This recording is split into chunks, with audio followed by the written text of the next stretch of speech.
Hello. Hi, it's Eric Peterson. Yeah, this is Eric. Hi, it's Alex from Master Kingdom up in Toronto. How you doing? Good. How you doing up there? Good, good, good. Just thank you so much for taking the time to chat with a bit. No worries. First off, given the situation right now, what are you doing to spend your time in quarantine?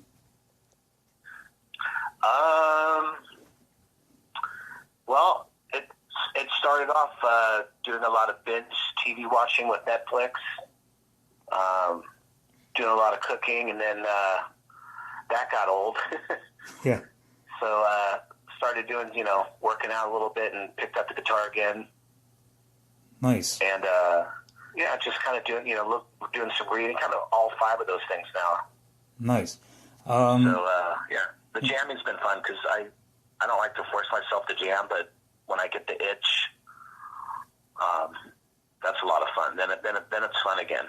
Yeah, absolutely. What shows have you been catching up on Netflix? What shows have I been catching up on Netflix? God, this one I keep forgetting the name of it because I was trying to explain it to a buddy of mine. But so I'm really into like anime and stuff like that. Okay. So there's I can't pronounce them. They're like Japanese. So I've just finished Ozark. I think the third series of that one. That's pretty good. Nice. The Witcher, which I saw a while ago. All right. Stuff like that, Nice. And with the guitar, are you writing new riffs or just jamming on covers? How's that going? Right now, I just, I pick it up thinking that I'm going to create a riff, but I just end up shredding for like 3-4 hours. Okay. And, which is cool. I'm getting my chops back up. Nice. But yeah, just kind of hooked up some new equipment. Because I usually have my Kemper in the chain of everything with my Logic and whatnot. So for some reason it wasn't working, and I had to wait a couple of days and have somebody come over, and of course it was one cord that wasn't hooked up. Something stupid. Oh yeah. I'm like, I can't figure this out. But it ended up working out, and I usually do it at night. It's a lot of fun. Right.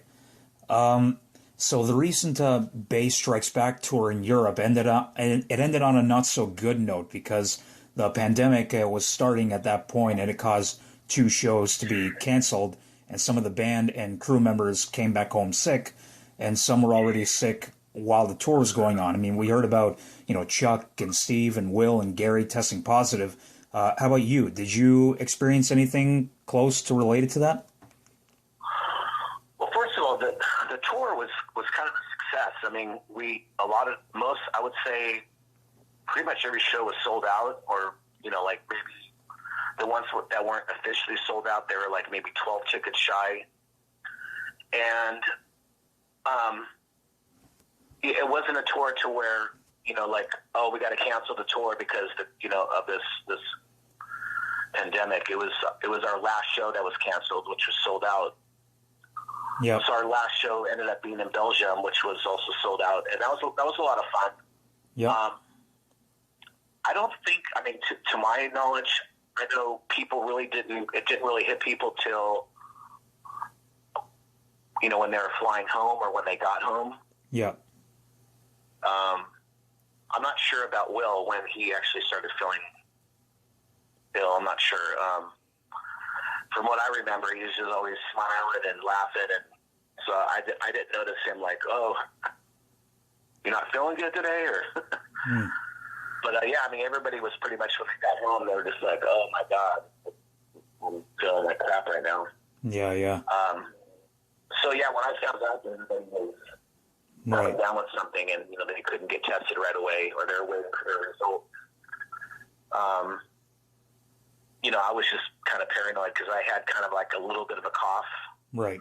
But it was like a normal cough, kind of like, you've been on tour for 5 weeks, breathing smoke on stage and being in a bus for 5 weeks in the winter in Europe, kind of a typical scenario. Right. But yeah, that kind of went away, and it's been, 2.5 months now? Yeah. So, and, nobody in my family's sick, so. Well, that's somehow Gene, Alex, and myself and some of the other crew members, none of us got sick, but, yeah, Steve, Chuck, and his wife, and then my guitar tech, which is strange, who, is touching everything I'm touching. Yeah. Guitars, every day, and Alex's tech, they got the COVID. Oh, wow. So, yeah, kind of odd that, Alex and myself didn't catch it. Yep. So, I mean, who knows? And I haven't taken any tests. Maybe I got it and my body got antibodies for it or something. I'm not sure. Right. I am interested in getting tested, though, to see see what's going on. Yeah. Everything's just crazy. I mean, when we were on tour, we heard, you heard this thing in China. Yep. And you're just, it seems, like you're untouchable when you hear stuff like that. But then, when our first show, when they hit Italy, we were in Switzerland on our way to Italy. And then, we were all on the bus and they're like, hey, the government just closed Italy. Yeah. And then we're like, oh, wow, well, I guess we're going to Spain for, a couple days off. Yep. And then when we left Spain and we got to Paris, the Madonna show that was the same night as our show, their show got closed down, and they were considering closing ours down, but we ended up, it was a sold-out show. We ended up being able to play. Yeah. And we found out that Spain was now closed down. So we was like, oh, it's right behind us, and it was like a movie, like we're running and the ground behind us is falling out. Yep. But we made it. We made it through the whole tour, minus 2 shows, which was pretty good. Yep. It was a lot of fun, and then but getting home, it seemed like more of a mess at home. I mean, everybody was just freaking out, Yep. I mean, we came home to just to madness. Yeah. And I did hear, that bill right there, Exodus, Testament, and Death Angel, that is a bill that I would love to see. And, they're 3 of my favorite bands of all time. And I've heard nothing but positive stuff from the tour and the fans. And from the amount of sold-out shows you guys had, it was a success in my eyes, minus the 2 shows that got canceled on that. Oh, yeah. I mean, to me, the 2 shows, it would have been different if half, if it was getting hit here and there, but 2 shows wasn't too bad out of, 5 weeks on tour. Yeah. It would have sucked if the whole tour had to be called off, so. Yeah, I mean, we made it through, 95% of it, so. Yeah. It was a success in my eyes. But, yeah, I mean, we were getting ready to continue, touring, of course, and then we were going to pick this up again in September, and then in late November. So we're planning on pretty much taking this everywhere. Yeah. Because the demand for the tour was, So we'll see what happens in 21. I mean, to me, I think we're planning on, postponing this, so we'll have to see what happens. Yeah. So the new album, Titans of Creation, is out now, and it's another amazing record. An early contender for Album of the Year in my eyes. Thank you. For there's a bit of a theme surrounding this record. Not with so much with the lyrics, but you guys have your own different natural elements, like your fire, Alex is air, Steve is earth, Gene is water, and Chuck is all of them. How did that come about, and how does each element fit each member? Well, I mean, the record company kind of came up with this idea after looking at the cover. All the elements come from the matter of space and, how everything came to this planet. So, yeah, I mean, you're not going to get a scientifically explanation from me, but maybe I think some of the signs are off a little bit, but we went off more our personalities. Right. And there's also different, there's more than 4 signs in different, in cultures. I believe there's there's like we found this one, it was like a pentagram, but there was 5 elements, and I think it was Chinese, but they had, one of their elements was metal. Right.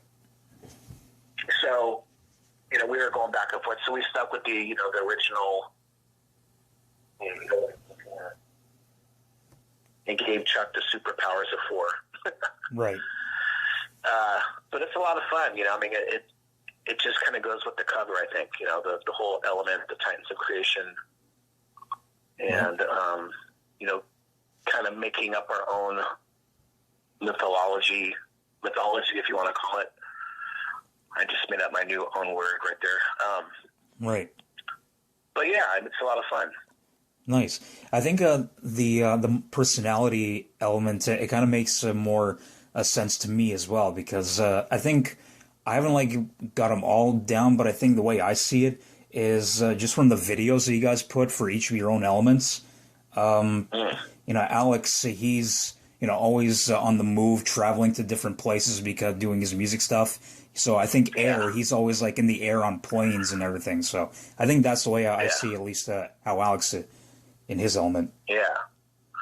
Yeah, and Steve with the earth, with the animals and barefooted. Yeah. And then me, doing the cooking, and I'm into archery and firearms and stuff like that. Yeah. Yeah, it's kind of weird. I never really thought of it like that, but you're right. It kind of has all that in there. Yeah. So and Gene, with the water, with the drums and flowing, I guess. Yep, that makes sense. Yeah, for sure. Cool. Once it's safe to go back out on tour, obviously you're going to be playing several songs off the new album. I know that Night of the Witch and Chill in the Next Level are mandatory songs to add there because they're the singles, but what are 3 other songs from the record that you would like to play once touring starts again? Oh, man. Just off the top of my head, I mean, I like all of them. I mean, Curse of Osiris, because it's a shorter one. It's thrash. I really love the vocals in World War III. The music's kind of simple, but it works really well with the vocals. Yep. I love City of Angels because it's more creepy and slower and doomy kind of. Yeah. I could see that in the middle of the set. Symptoms, I could totally see us doing Symptoms. I could see the crowd chanting along with us. Oh, yeah. I mean, but then, one of my favorite songs is Ishtar's Gate. Yep. I just like the vibe of that song. That's a good one. It's got a really good vibe. Yep. So, I mean, you said 3, so. Yeah, it's fine. I know, it's... City of Angels, I don't know, Curse of Osiris and Symptoms, I guess, I don't know. Cool. Like that. I mean, if you have more than 3, that's totally fine, because there are so many... The whole record. Yeah. The entire record is amazing, and to me, it's right up there with Formation Damnation and Dark Roots and Practice What You Preach, and Oh, right on, thank you. Yeah, this one was a lot of fun making it, and I think everybody was on the same page. Yep. It was a lot of fun, yeah. Yeah. One thing before we move on about the record, another song on the record that I wanted to ask you something about, Dream Deceiver. The chorus in that one, would you say that it sounds a little bit close to Scorpions' He's a Woman, She's a Man? Yeah, it's got that vibe to it for sure. Yeah. I think it's more, it shows you where our influences come from. Yeah, for sure. And it really works really well with everything. It's funny, we didn't really hear that. We were thinking Steam Rock Fever. Yeah. At first, we're like, it sounds like something and then, it wasn't until later somebody said something, we're like, yeah, it's pretty close, but yeah, we don't follow it through like they do it. Yeah. And, I don't know, it just shows our respect, towards one of our favorite bands. Yeah. We definitely weren't trying to copy anything. It's just, and to me, that's one of the best songs on the record too. I totally forgot about that one. Absolutely. I think that'd be a good crowd pleaser. Yeah, I wasn't calling you out on that, just so you know. It's just something No, that. you're absolutely right. I mean, it does have that vibe to it for Yeah, sure. yeah. It's just an observation from my end. So, Yeah. so switching up, earlier this year, the music world got the devastating blow with the loss of Neil Peart. Because I'm a huge Rush fan and also a huge fan of you guys, I want to know which Rush song could you see Testament doing a cover of? Side one of 2112. Okay, that'd be something. That's a. I mean, especially the live version. Yeah. All the world's a stage. Yep. I don't know. I don't know the song names. I mean, if I really sat and thought about it, but just the beginning of Hemispheres. I mean, I like the older stuff. I mean, I really appreciate their later stuff where their songs started getting shorter and catchier. Yep. But everything before Hemispheres, that's me, as a fan. Yep. I mean, Permanent Waves is awesome, and even some of their later stuff. When they started getting too keyboardy, I just Yeah. I just was like, I don't know. Yeah, a lot of But people then felt they came that back. Then they came back. Yep, absolutely. Their last couple of records which were amazing. Yeah. Yeah, side one of 2112 or any of the 70s era, that'd be something to hear. I'd love to hear Chuck put his own spin on Geddy's voice. Yeah, I don't think he would go that high, but he would find something, Yep, for sure. Find something that works. Yep, absolutely. Yeah, I mean, Rush is definitely one of my favorite bands for sure. Absolutely. So switching it up again, switching to Dragonlord, the last album, Dominion, was a great one. Are there plans for a follow-up at some point? Yeah, I'm actually kind of working on some stuff now. Nice. And I mean, it's not going to take 8 years, but I'm not trying to rush it. I'm trying to rush it, get it? Yeah. So yeah, I mean, just getting a library of stuff and just pursuing it, and whatever else comes to mind. Maybe some Testament riffs. Yep. Depending on how long this is all going to take, I might as well just I got nothing but time right now. So yeah, you gonna work with Alex Bent and Leah again? Yeah, definitely. I mean, Alex has been home, and he lives about 50 minutes from me. So Nice. we've talked a couple times about, just hooking up and having some fun jamming. Nice. I told Leah, we got time, let's do a Christmas record. We did that one Winter Sun song, which was a lot of fun. Yep. It'd be cool to have, 8 more of those songs. Yeah, for sure. Yeah. I know chances are pretty slim, but what are the chances of maybe seeing Dragonlord live again?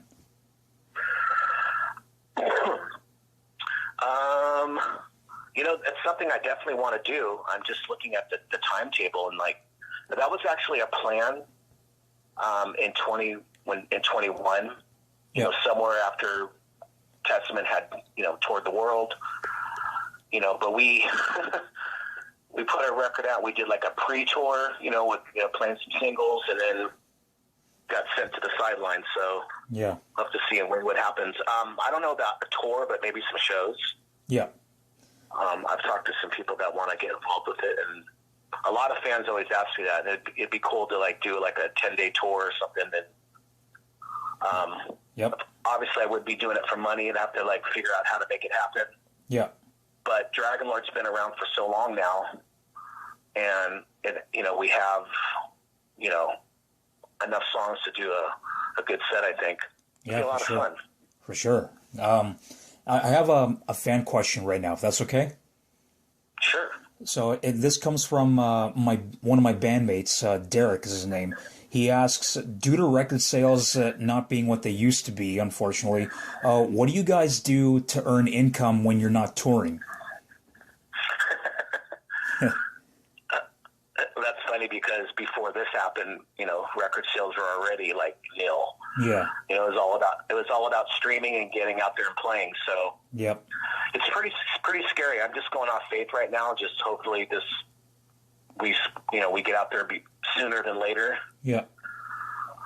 So the answer to that question is like just everybody's kind of trying to reinvent themselves and to do a lot of online, socialing, and I know we're thinking of a couple things to do.